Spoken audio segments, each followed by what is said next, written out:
We traveled 4,825 miles in the burrito, coast to coast, and we want to share with you 5 tips to have a successful RV road trip.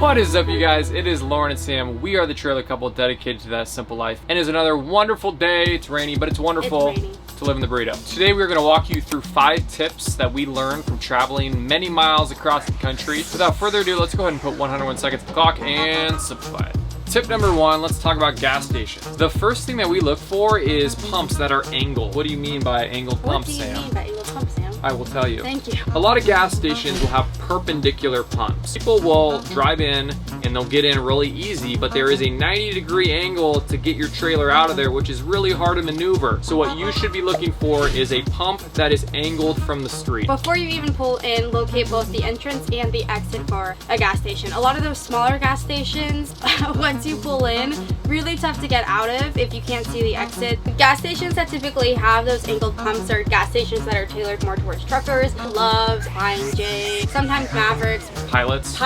You do blow through fuel a lot quicker when you are pulling, so you will be gassing up more frequently. It's a lot easier if you start looking at half a tank. Okay, the second tip we have for you all in regards to having a successful cross-country road trip is plan ahead of time. When we found out we were coming out to South Carolina, we started looking into planning the trip like a solid 6 months out from when we started traveling. We know a lot of other RVers and full-timers are having a really hard time finding spots to park or boondock or camp or whatnot because there are so many people doing the RV and trailer thing. And we would like to say, we think that's great. Kudos to you all. Thanks for taking the spots because that means there's more people getting in on the fun. We love to use Campendium. That is an app where you can look into different sites anywhere in the United States. The second thing we really love to use, especially for boondocking, is Google Maps, and specifically the satellite view. That has saved us several times when we were boondocking from going down a road that maybe we shouldn't have. We have a great video on some mistakes we made when we were boondocking here. Did we use the satellite view and Google Maps for that? We did. We did. Well, we didn't go far enough. You can watch the video. You can find out way more about what happened. That was something. If you guys have any other apps or resources you like to use when you are planning your trip, please drop them in the comments below. We are always looking for other suggestions, but those are the 2 that have really been beneficial for us as we travel.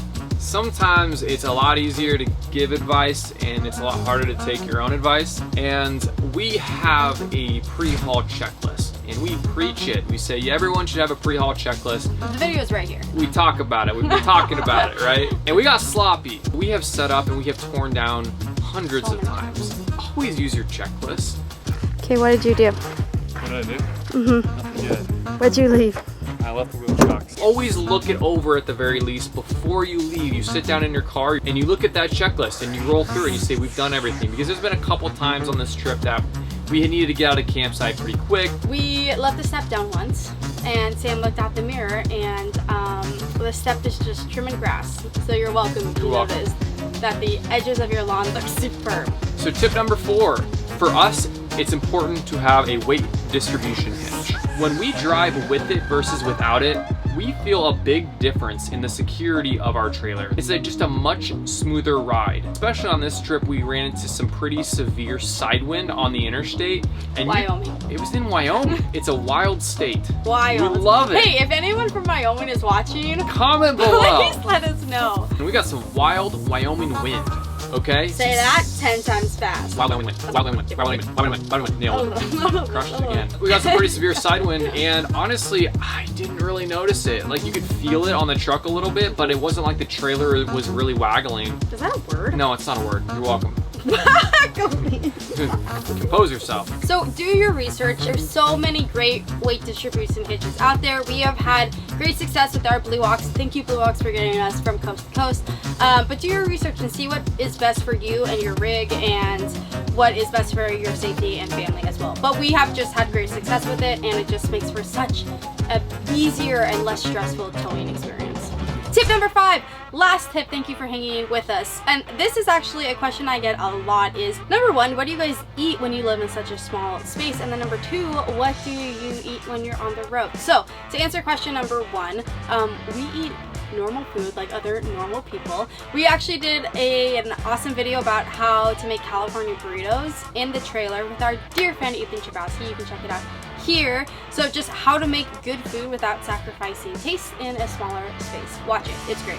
Secondly, when we're on the road, I mean, we still try to eat healthy and just like we do when we're in the trailer. So when we're boondocking, we obviously aren't plugged in, so we can use our propane. We were able to boil water, I made pastas. We stayed at the campsite in Nashville and we had full hookup. So that means we're actually plugged in.